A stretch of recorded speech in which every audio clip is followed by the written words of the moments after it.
தந்தை, மகன், தூய ஆவியாரின் பெயராலே ஆமேன். ஆண்டவர் இயேசுவில் அன்பார்ந்த சகோதர சகோதரிகளே, திரு வருகை காலத்தினுடைய தொடக்கத்தில் கத்தோலிக்க திருச்சபையினுடைய வழிபாட்டு ஆண்டின் தொடக்கத்தில் இறைமகன் கேத்தலிக் டிவி என்ற யூடியூப் சேனலை நாம் தொடங்குகின்றோம். இறைமகன் இயேசு கிறிஸ்துனுடைய அருளினால் அவருடைய பாடுகள் உயிர்ப்பின் வழியாக நாம் திருமுழுக்கு பெற்றிருக்கிறோம். அந்த திருமுழுக்கின் வழியாக நாம் ஒவ்வொருவருமே கடவுளுடைய மகனாக மகளாக மறுபடியும் பிறந்திருக்கின்றோம். அந்த அடிப்படையில் இறைமகன் கேத்தலிக் டிவி ஒவ்வொரு நாளும் நம் ஆண்டவர் இயேசுடைய வார்த்தைக்கு இணங்க படைப்பு அனைத்திற்கும் உலகெங்கும் சென்று நற்செய்தியை அறிவிக்க கடமைப்பட்டிருக்கிறது. ஒவ்வொரு நாளும் அன்றன்றைக்குரிய நற்செய்தி வாசகத்தை வாசித்து ஒரு சிறிய விளக்கம், அதனைத் தொடர்ந்து ஒரு சிறிய ஜெபம் என்று நாம் வழங்க இருக்கின்றோம்.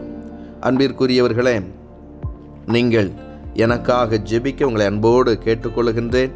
நானும் உங்களுக்காக, உங்கள் குடும்பத்தில் உள்ளவர்களுக்காக ஜெபம் செய்கின்றேன். இறைவனுடைய எல்லா புனிதைகளே எங்களுக்காக வேண்டிக் கொள்ளுங்கள். அனைத்து காவல் தூதர்களே எங்களுக்காக வேண்டிக் கொள்ளுங்கள். அன்பார்ந்தவர்களே, இந்த திரு வருகை காலம் கிறிஸ்துனுடைய முதல் வருகைக்கும் இரண்டாம் வருகைக்கும் நம்மை தயார் செய்யக்கூடிய ஒரு அருமையான காலம். நம்பிக்கையின் வாரம் என்று திருவருகை காலத்தினுடைய முதல் வாரத்திலே நாம் ஊதா நிறத்தில் ஒரு மெழுகுதிரியை ஏற்றுகிறோம். இரண்டாம் வாரத்திலே அமைதியின் திரி என்று மறுபடியும் ஊதா நிறத்தில் ஒரு திரியை ஏற்றுகிறோம். மகிழ்ச்சியின் திரி என்று மூன்றாம் வாரத்திலே நாம் இளம் சிவப்பு நிற ஒரு மெழுகுதிரியை ஏற்றுகிறோம். நான்காம் வாரத்திலே அன்பின் திரி என்று மீண்டும் ஊதா நிறத்தில் ஒரு திரியை ஏற்றுகிறோம். கிறிஸ்து பிறப்பு பெருவிழா அன்று வெள்ளை நிறத்திலே கிறிஸ்துவை குறிக்கும் விதத்திலே நாம் ஒரு திரியை ஏற்றுகிறோம்.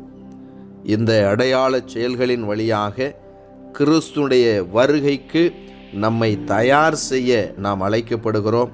என் அன்பு சகோதர சகோதரிகளே, இந்த திருவருகை காலம் உங்களுக்கும் உங்கள் குடும்பத்திற்கும் ஆசீர்வாதம் நிரம்பிய ஒரு காலமாக இருக்க நான் வாழ்த்துகிறேன். உங்களுக்காக ஜெபிக்கின்றேன்.